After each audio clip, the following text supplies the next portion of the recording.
Hi folks, how's it going? This is Gray 1951, and I'm back for another in the series of a movie for each year of my life. Now I'm up to the year 1964, and I was 13 years old in 1964, so how old were you?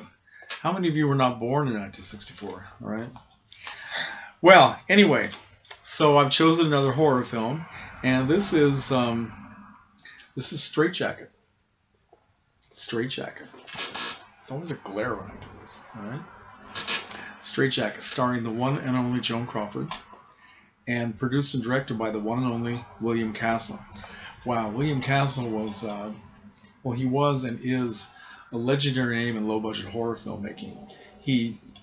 I haven't seen every one of his movies, but I've seen several of them. Very famous for a film called House on Haunted Hill in 1958, starring the great Vincent Price, in which he had, well, most of his films had a gimmick, right? And the gimmick, he always gave weird names to the gimmicks.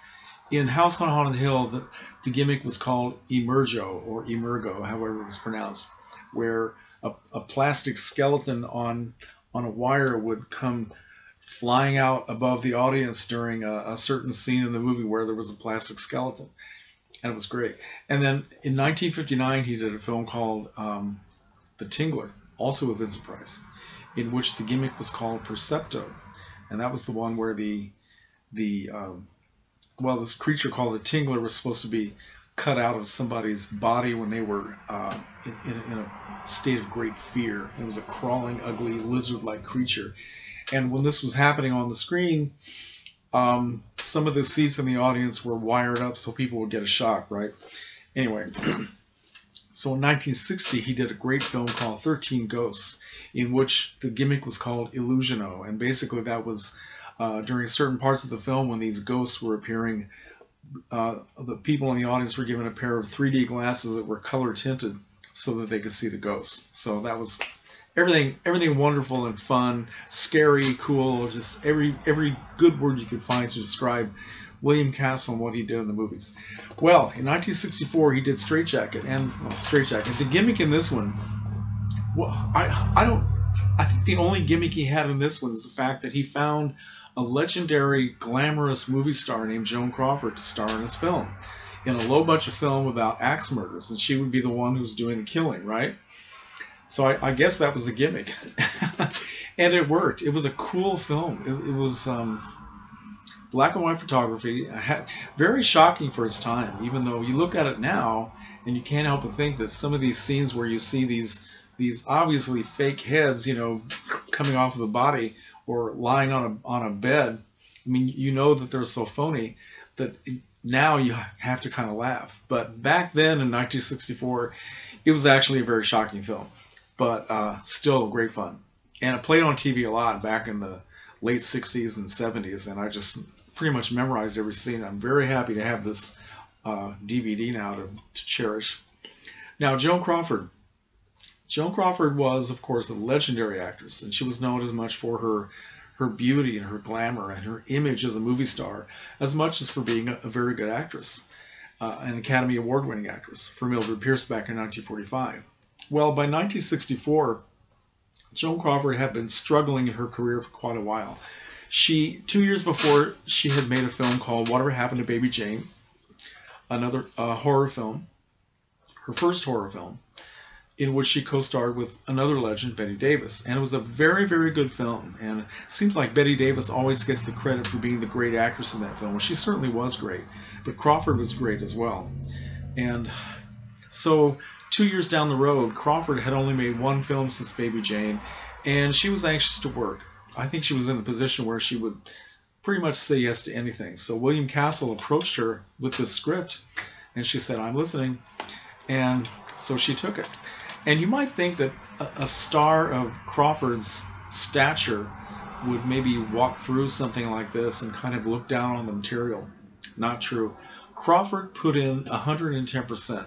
She played this part in this low-budget film about axe murders like she was playing Mildred Pierce. She gave it everything she had, and she is very, very good in this film. Very effective and very sympathetic.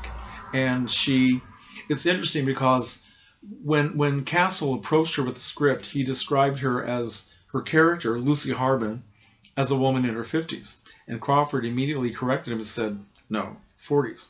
So in the film, even though Crawford in real life was around 60 years old, she was playing a woman in her 40s, and she was made up and lit properly so that she could look as young as she possibly could at the very beginning of the film, which was a flashback showing her as the younger version of Lucy. And she finds her husband in bed, her young husband in bed with another woman. She goes crazy, she finds an axe, and she chops both their heads off. And the young husband is played by none other than Lee Majors, in what I think was his very first film. So the movie goes on from there, and she spends 20 years in an asylum. She gets out, and she goes to live with her brother and his wife, played by veteran actors Leif Erikson and Rochelle Hudson, who are also very good in this film. And they have adopted Lucy's young daughter, played by Diane Baker. Her name is Carol. And the daughter was actually in the house the night that the killings occurred, so she witnessed the whole thing, and she hasn't seen or spoken to her mother in 20 years. So Lucy is coming back, and she's supposed to be in her 40s, and yeah, Crawford still looks really good, but I don't know if I could believe her as somebody in her 40s. But she doesn't mind playing down the glamour.